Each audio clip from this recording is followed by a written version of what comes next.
Assalomu alaykum. Bugun 27-aprel 2026-yil Rustamjon dalasiga keldik. Terim avjida. Alba Clery terilyapti. 2,5 gektar maydon. Hosillar 12-apreldan beri terilyapti. Hosillar zo'r.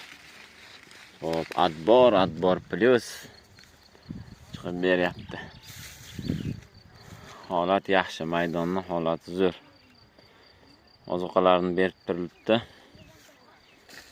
Ajoyib, mana har kuni 30-40 kishi terimda. Hop, Xudo xolasa barakasini bersin. Ilohim qulupnaychilikda rivojini bersin. Hamma yoq mana qulupnayzor o'rtasida turibmiz.